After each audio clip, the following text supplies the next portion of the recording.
is when you read the paper, there were 10 subjects, 5 of them got better or 7 of them got better with a given treatment, but then the conclusions are made and the treatment was very successful, and you then basically generalize it and that becomes popular. But in evidence-based medicine, we have to have randomized double-blind controlled trials on large number of patients. So by using those methods, a few years ago, we did diet in dermatology, and we published in JAD as a CME articles, and at that time we were looking at atopic, psoriasis, acne, many other conditions with the association with diet, and our conclusion was, after reading like 4,000 papers, that yes, atopic dermatitis, acne may be affected by diet. So this is what I was talking.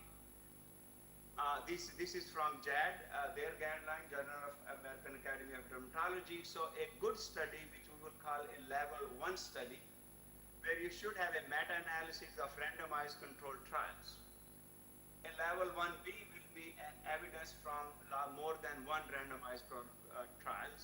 And if you keep going down the line, level 4 will be evidence from expert committee reports. A level 3 will be evidence from non-experimental descriptive studies. So if resident or some young doctors here or professors here, if you want to publish, then obviously you want to make statement based on the publication, then you like to be somewhere in 1A or 1B.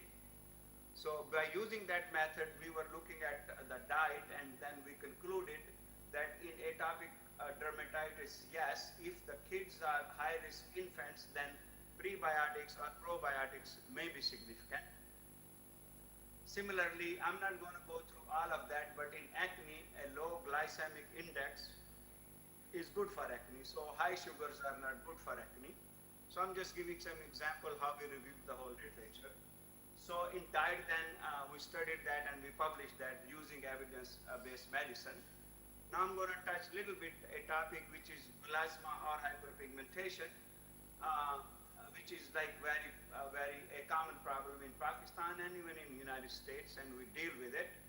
And unfortunately, so far treatments are not great, because whatever you do, usually pigmentation comes back in many months. But I know that glutathione is very popular in many parts of the world, and I thought we'll talk a little bit about it. So there is oral, and there is IV, and oral usually doesn't work that well, as you all probably know. IV usually works a little bit better, but usually the evidence still is controversial, and there is no data available on efficacy of IV glutathione for skin lightening. And obviously, other than the expensive part, IV medication, where you have to go to get this done. So the conclusion is yes, so it works in some cases, it doesn't work in some other cases, but still there is no a large double-blind randomized controlled trial to say yes or no. And then I reviewed all the papers, and then I was looking at one of the very popular laser on, most of you are here, this is surgical session. So one of the popular laser is this picosecond nowadays, and it seems to be working, and there is a lot of publication about it, but when I zoomed in into last 2 years good papers, I saw 2 papers where one of them had 12 patients and one of them had 2 patients, and then based on that, they made very recommendation that it works. So the point again being, like, yes, so it's good to have 2, 3, 4 patients or case report or case series, but eventually to make high-grade recommendation for our patients' benefit, we used to have bigger clinical trials. So at this point, yes, it works in some patients and it doesn't work in many patients.